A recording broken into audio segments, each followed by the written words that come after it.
Bienvenidos nuevamente a un episodio más de nuestras charlas sobre el tema de la inclusión educativa. Hoy nos enfocaremos a hablar sobre el plan de atención a la diversidad en la escuela inclusiva.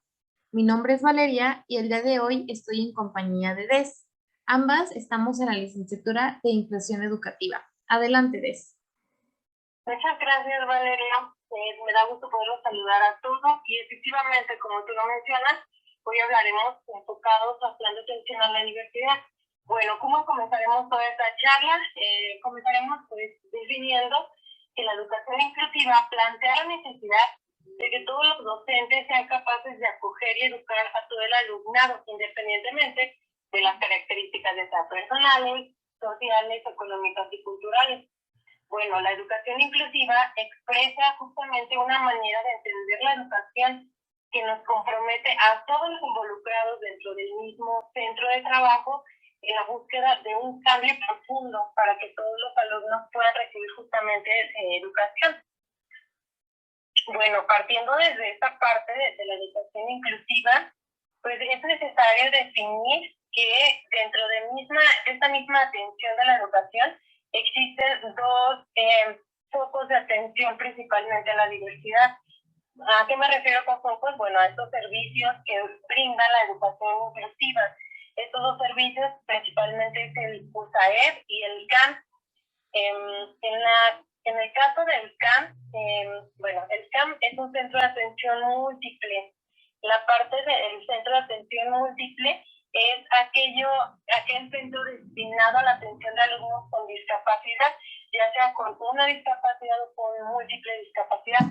Dentro de este mismo contexto, pues bueno, encontramos alumnos que efectivamente no tienen alguna dificultad que impida el aprendizaje como tal. ¿A qué me refiero? Pues son alumnos con discapacidad auditiva los que están dentro de este mismo centro educativo. Bueno, en esta parte del CAM. Y tú, compañera Valeria, me comentas que estás en el servicio de USAED. ¿Nos puedes comentar un poco más sobre USAED, por favor? Sí, claro. Yo estoy en el servicio USAER, estoy ahí realizando las prácticas. Prácticamente el USAED es una unidad de servicio de apoyo a la educación regular. Esta pues se encarga del acompañamiento en este proceso de aprendizaje de aquellos alumnos con y sin discapacidad que pueden llegar a enfrentar alguna barrera para el aprendizaje. ¿Esto qué quiere decir? Que pues son aquellas que imposibilitan que el alumno adquiera este aprendizaje. Esto como muchas ocasiones hemos escuchado que los alumnos que tienen VAP o los alumnos VAP es un término incorrectamente utilizado, ya que las VAP no las tiene el alumno, sino que el alumno enfrenta esas barreras para el aprendizaje que se pueden encontrar en el contexto.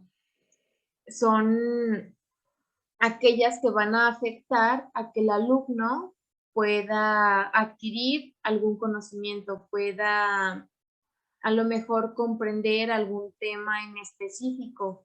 Y es por eso que está este servicio de apoyo USAID.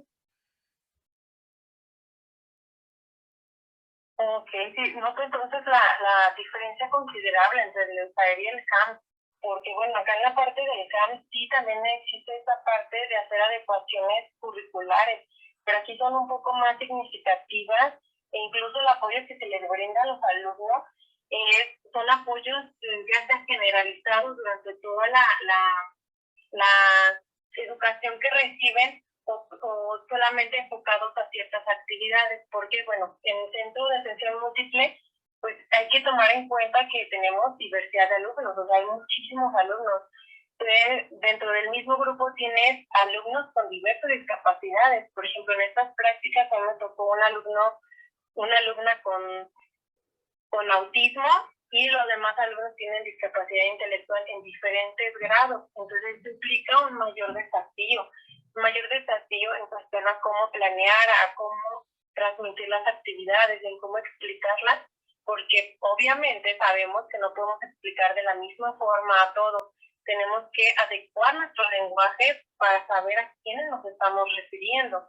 Y en la parte a lo mejor de lo que tú mencionas del CAM, aquí a lo mejor el objetivo primordial que se tiene es que efectivamente las personas con discapacidad reciban una educación, pero nos encontramos con una complicación pues realmente grande, porque una cosa es que el sistema educativo te diga que todos debemos de recibir educación y todos tenemos la oportunidad y el deber como sociedad de recibir educación, pero pues aquí la complicación más grande que enfrentan todos los alumnos que atienden, por decirlo así, la parte de inclusión educativa, una complicación bastante grande pues es la integración justamente de las personas con discapacidad.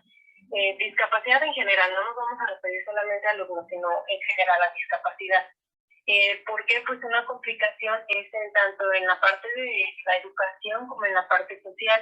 Y efectivamente estamos en un cambio notable desde que concebimos como sociedad a las personas con discapacidad. Anteriormente pues lo hablamos con una parte de una maldición. O sea, el tener un miembro que tuviera alguna discapacidad en tu familia hace muchísimos años pues era parte de una maldición, de un castigo. Y bueno, ahora, aunque hemos recorrido una parte muy importante de dejar de concebir la maldición a una persona con discapacidad, pues sí hemos recorrido un largo tramo. Y bueno, ahora la peculiaridad con la que concebimos a la discapacidad es que efectivamente las personas tienen oportunidad y opción de recibir educación. Sí, claro, como tú lo comentabas, compañera, sí es un gran reto, tanto en USAIR como CAM. Dices tú, en CAM, pues están aquí todos los alumnos, los tenemos en una misma aula, ¿no? Aquí en este caso con el servicio USAER, en mis prácticas, pues aquí es muy diferente, ya que en total son 25 alumnos que están canalizados al servicio USAER. La maestra los atiende de manera individualizada. En ocasiones, por ejemplo, que toque un día lunes o martes, pensamiento matemático. Tiene 2 alumnos de diversos grados, pero están en el mismo nivel, tienen la misma necesidad. Entonces, ¿qué es lo que hace la maestra? Los junta en la misma hora y les da la clase, ¿no? Es más que nada, ahorita ella lo está trabajando como un reforzamiento de que tiene que aprender a lo mejor primero la seriación, la clasificación. Son conceptos que tiene que, pues sí, aprender primero, consolidar primero esos conocimientos para después, ahora sí, en el aula con la docente regular, poder hacer las actividades que le plantea. Igualmente, la maestra Usaer está en comunicación con la maestra regular para que realice esos ajustes razonables, esas adecuaciones a sus planeaciones. Los docentes regulares se encargan de mandarle la planeación a la maestra, ya ella les hace esos ajustes, esas adecuaciones a sus planeaciones para que ellos la puedan implementar y darle un seguimiento en el aula. Aquí en esta parte, pues sí hay buena comunicación por parte de los docentes, aunque al principio la maestra sí comentaba que era un poco difícil dar como que esa parte de asesoría o acompañamiento, ya que primero que nada, pues tenía que conocer el contexto, ¿no? Tenía que conocer a los alumnos, tenía que conocer esas necesidades que presentaban, también la forma de trabajar de los padres de los profesores, también qué tanto apoyo había por parte de los padres de familia, qué tanto se implicaba el equipo para docentes. Entonces, son todos esos puntos que tenemos que tomar en cuenta para, ahora sí como futuros profesores y pues los docentes o SAER, para realizar este plan de intervención, ¿no? Estas estrategias didácticas que van a permitir que el alumno pues vaya consolidando ciertos conocimientos básicos, primordiales, como es la lectura y la escritura. También que el alumno a lo mejor aprenda, reconozca los números, haga operaciones básicas que le van a servir pues en su vida cotidiana, ¿no? Que son fundamentales. Ya no estamos diciendo a lo mejor que el alumno aprenda las fórmulas de química, física, sino que aprenda primeramente estos conceptos básicos que le van a servir de mucho, ¿no?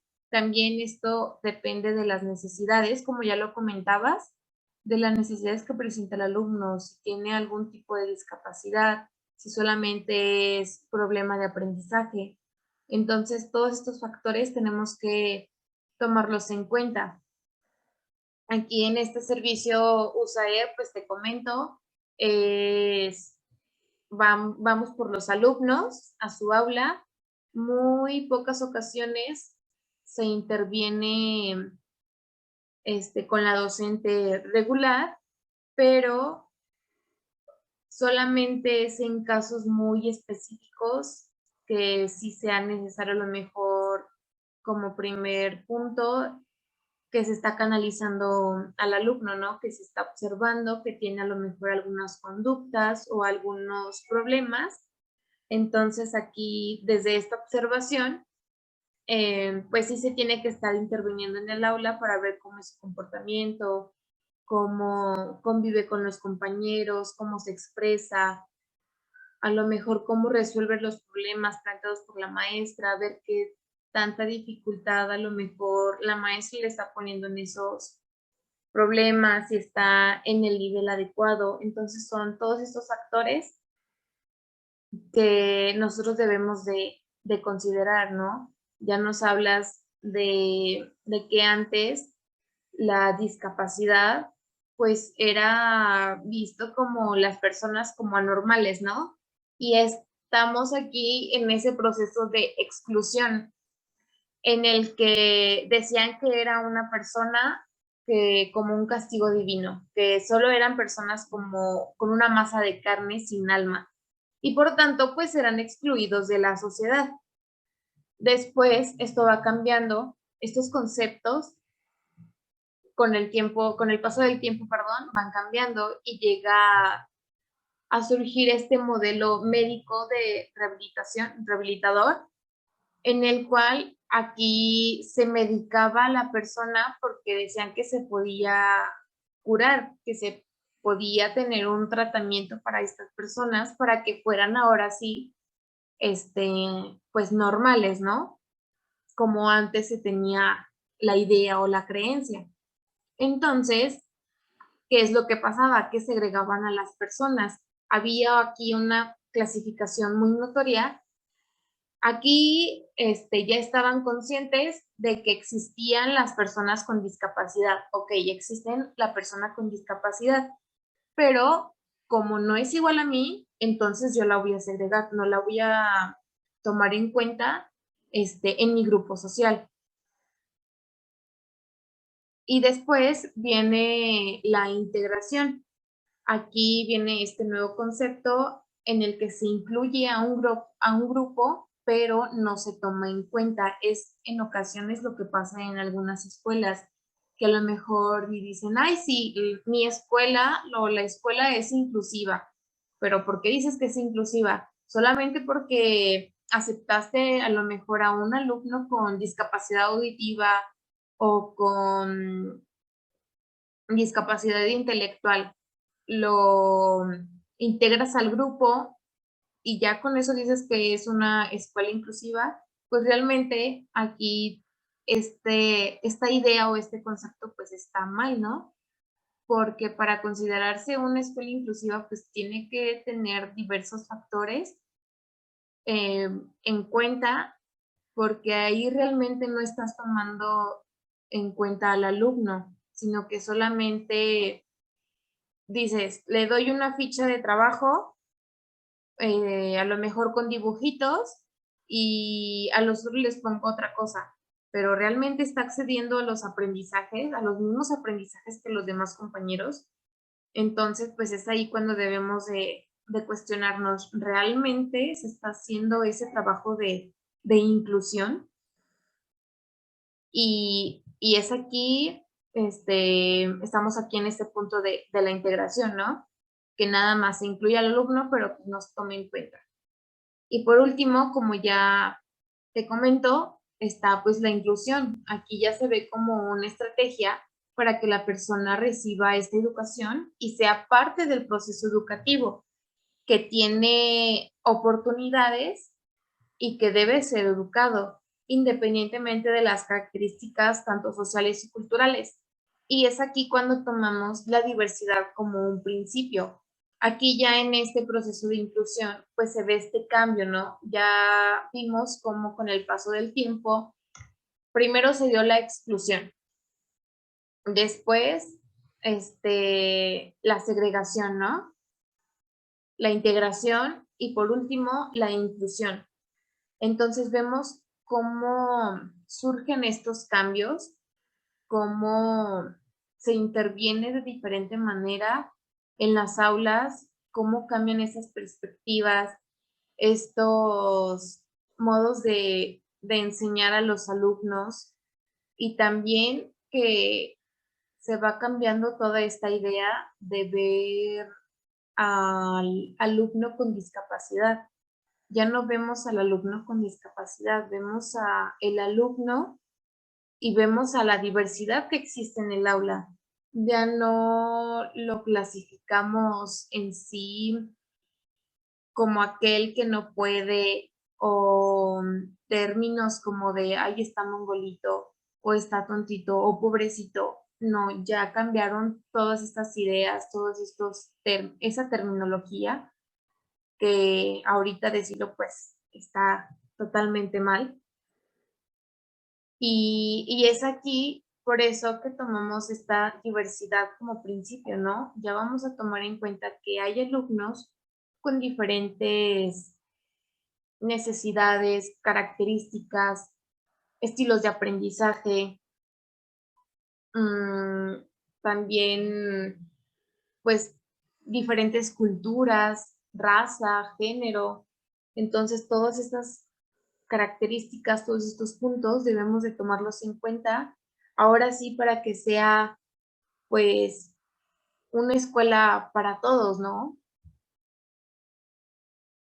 Sí, o sea, exactamente como tú lo mencionas, o de dejar de contemplar a las personas con alguna discapacidad o con alguna característica que nosotros llegamos a considerar anormales, como esos que nos van a quitar o que quitan al docente o le suman, más bien le suman más cosas que hacer al deber docente. Entonces, dejar de concebir todo esto como como un conflicto y más como una virtud, porque bueno, también hay una parte muy importante que tú mencionaste, que es que los maestros a veces no contamos con todo el repertorio de habilidades, de conocimientos, incluso de los diversos enfoques, desde la enseñanza hasta aquellos que realmente son necesarios para el alumno. ¿Por qué? Porque seguimos concibiendo esta misma necesidad educativa del alumnado, pues solamente enfocado a aquellos alumnos que tienen una discapacidad, no como todo eso necesario que debe de llevar la labor docente. Los alumnos no aprenden de la misma forma, no significa que tú lo que hayas enseñado, lo que te haya funcionado en estas prácticas, o incluso en las prácticas anteriores, a pesar de que fue la misma institución educativa, el mismo grupo, pues los mismos alumnos que tú atendiste en el caso de UNTAER y en el caso de Campo, el mismo grupo, no significa que el conocimiento es estático y no significa que lo que te funcionó en aquel entonces, hace meses, hace semanas, días incluso, te va a volver a funcionar. O sea, hay que cambiar toda esta parte. Hay que seguir concibiendo que efectivamente la diversidad es un principio, como tú lo mencionas, que hay que generar lo que es una escuela para todos. Pero ¿cómo la vamos a generar? Bueno, se genera pues mediante una reflexión profunda de qué es lo que está sucediendo con la parte educativa, con el centro educativo. ¿Por qué? Pues bueno, la escuela para todos es aquella que va a garantizarte que todos los alumnos tengan acceso principalmente al aprendizaje de acuerdo a las capacidades y necesidades. En general, en síntesis, una escuela donde nadie, por ningún motivo ni razón, sea excluido dentro de los entornos educativos que se establecen. ¿Cómo hacer esto? Bueno, es una educación con todos y para todos, no enfocado solamente en la parte como malamente se ha concebido la educación inclusiva, que solamente va a afectar a aquellos, como tú le mencionaste, alumnos con BAC o alumnos con discapacidad o incluso alumnos con aptitudes sobresalientes. No. Pues hay que cambiar esta parte, o sea, sí nos vamos a enfocar en ellos, pero no exclusivamente a ellos.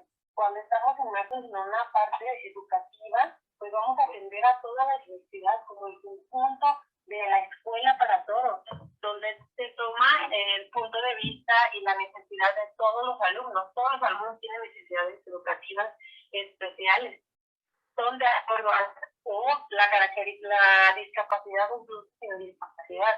Entonces, esta parte de concebirlo nos va a permitir pues enriquecer la práctica educativa, nos va a permitir realmente ejercer como debe de ser la parte de la escuela para todos, no nada más enfocada, como ya lo había mencionado anteriormente, a estos alumnos, sino que vamos a atender a todos los alumnos que están dentro de la parte educativa del centro donde nos estamos ejerciendo la práctica o donde estamos actualmente en intervención, pero también poniendo énfasis particular en aquellos que tienen rezago educativo, aquellos que presentan o están en riesgo de regresación. No solamente decir, ay, nada más yo tengo mi grupo de estudiantes limitados, o sea, estos que tienen marginación, no esos que están excluidos, nada más, no. O sea, es todo. ¿Para qué? Pues para cambiar esta parte, esta controversia. ¿Y cómo lo vamos a cambiar? Bueno, lo vamos a cambiar pues con el plan de atención a la diversidad, prácticamente es la que tú mencionaste. ¿Cómo lo vamos a hacer o qué entendemos por atención a la diversidad en esta parte del plan específicamente? Bueno, en la parte del plan de atención a la diversidad debemos entender que es un documento individual y personalizado del centro docente.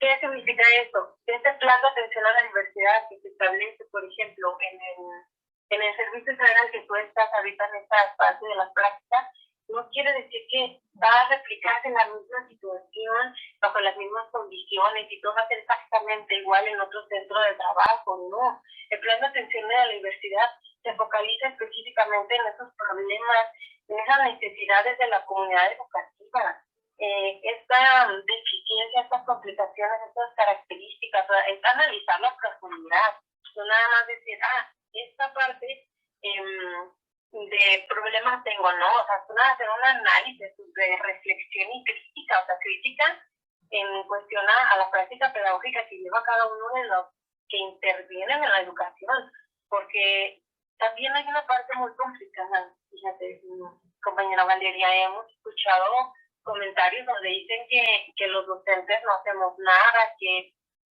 prácticamente nada más vamos a llenar un escritorio, hacer procesos burocráticos, explicando muchas cosas que nada tienen que ver con la educación. Cuando no estamos viendo que el ser parte de ser docente implica mucha responsabilidad, implica muchas cosas, estarse actualizando constantemente, son muchísimas cosas.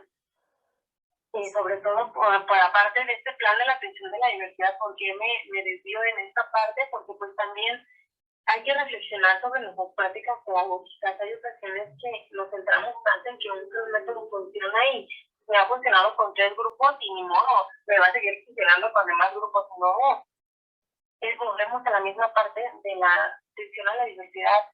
O sea, no significa que va a funcionar siempre. Sí, claro, y también algo muy importante que comentabas, dicen, ay, sí, los docentes USAER o CAM que no hacen nada, ¿no? Que nada más se la pasan ahí encerrados. Pero realmente también es trabajo de nosotros, pues darnos a conocer, ¿no?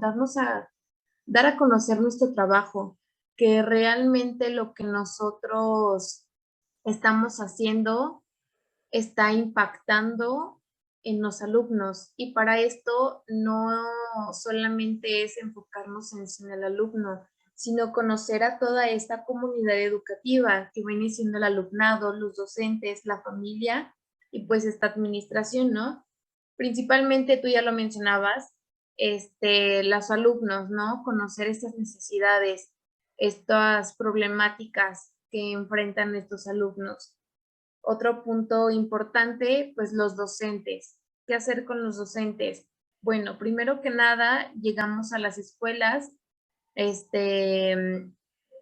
recién egresados, no, a lo mejor y los conocemos por las prácticas, pero pues no hemos tenido en sí como que ese acercamiento con ellos, ¿no? Entonces, ¿qué es lo que tenemos que hacer?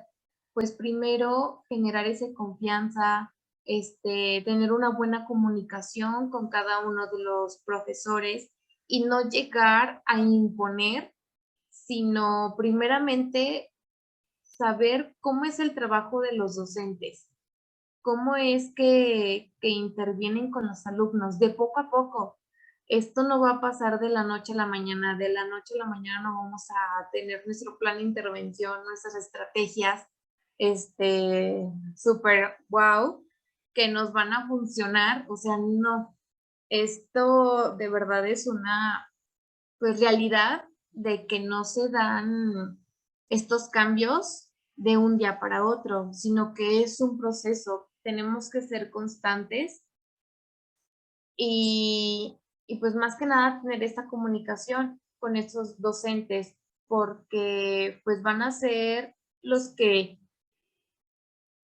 pues sí, van a estar interviniendo, van a estar, darle seguimiento al alumno con nuestras asesorías, este, recomendaciones que les demos, pero como tú bien lo dices, no es nada más decirlo por decirlo, ¿no? Tenemos que tener esas habilidades, esas competencias, tenemos que estar aprendiendo constantemente, no quedarnos con ese conocimiento, sino seguir aprendiendo,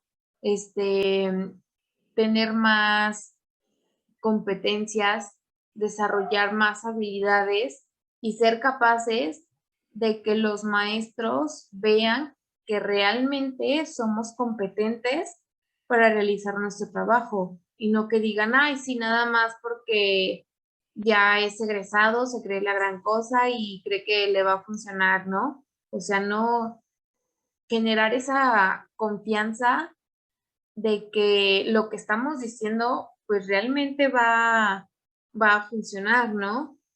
Pero no nada más decirlo por decir, sino que demostrarle a través de, pues del ejemplo, ¿no? De que, mira, ya viste, el alumno con tal estrategia o con tal cambio que hice, pues ya reconoce más letras, ya a lo mejor su actitud, su comportamiento está cambiando, o sea, con cosas pequeñas que podemos empezar a hacer, no queramos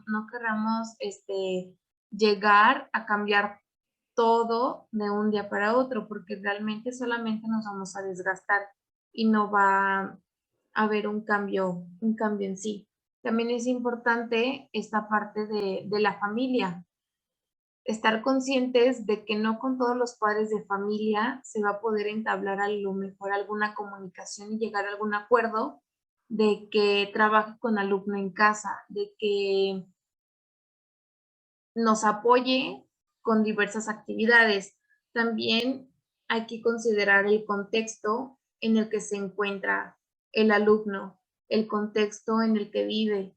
Hay muchas familias que no están en situaciones, muy buenas situaciones económicas, entonces, pues también conocer a la familia del alumno en qué contexto pues convive él, cómo se desenvuelve pero pues sí habrá veces en las que podamos tener ese apoyo por parte de los padres de familia, pero pues en ocasiones pues no lo va a haber. Hay muchos niños en el USAER en el que estoy practicando, en la escuela en la que estoy practicando, pues sí se han dado muchos casos de que los papás son drogadictos o sufren abuso, incluso hasta los niños, o sea, escuchas y ves de todo. Hay niños que a lo mejor sus papás, su mamá, me tocó un caso que tiene esquizofrenia y en una plática con la maestra a la señora se le salió pues decirle que tenía esquizofrenia. Nada más como que lo mencionó y cambió radicalmente de tema. ¿Y por qué? Porque la señora es muy conflictiva y quiere que toda la atención esté hacia su hijo, ¿no? Entonces también están viendo los docentes que el niño empieza a tener como que estas actitudes o de que también perdón, la mamá dejaba las pastillas, que toma pastillas para poder dormir. Entonces, pues también veían al alumno que estaba como que todo ido con los ojos rojos. Entonces, pues son muchas situaciones en las cuales nos vamos a enfrentar y pues desgraciadamente solo se va a trabajar con las familias que se pueda, no tenemos que también delimitar nuestro trabajo. Va a haber un punto en el que nosotros vamos a poder intervenir y hacer nuestro trabajo con los padres de familia y los alumnos, pero pues mientras estemos en la escuela, mientras estemos en el aula, con los profesores, con ayuda de los directores en conjunto, en comunidad, pues se va a dar lo mejor de sí, ¿no? Para poder dar una respuesta educativa a todo este alumnado. También otro punto importante, pues, es de la administración, tener esta buena comunicación con los directores, incluso con los intendentes que en muchas ocasiones, pues, conocen más a los niños, conocen más la situación de la escuela, incluso intendentes que ya tienen ahí muchos años y ahí te cuentan las historias, ¿no? De que hay este profesor,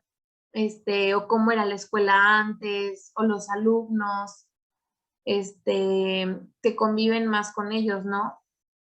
Tener esa buena comunicación, armonía, no digo lo mejor de, ay, sí, vamos a ser los mejores amigos, ¿no?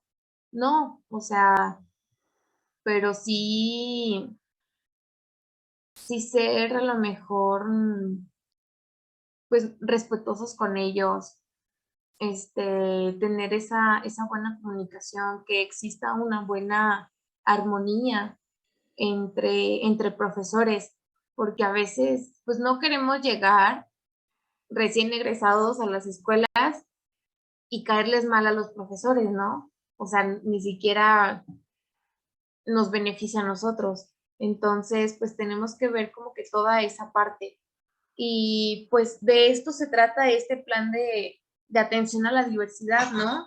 Ya nos comentaba, no es algo fácil, tenemos que reflexionar sobre nuestra práctica, repensar en lo que estamos haciendo, qué estamos haciendo mal, qué estamos replicando.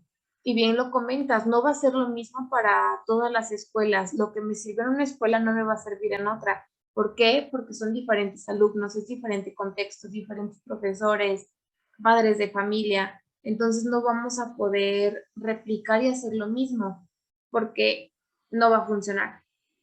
Entonces, en sí, pues es esta reflexión conjunta sobre estas condiciones del centro, ¿no?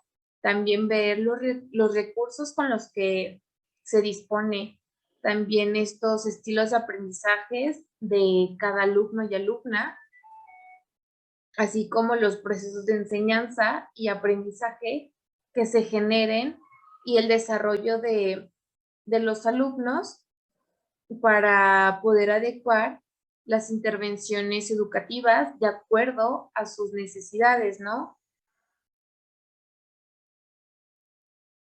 Sí, o sea, justamente estos problemas que tú comentas, sí, se repiten cotidianamente y no egresados o si estamos a punto de egresar, creemos que podemos cambiar la realidad de los centros educativos.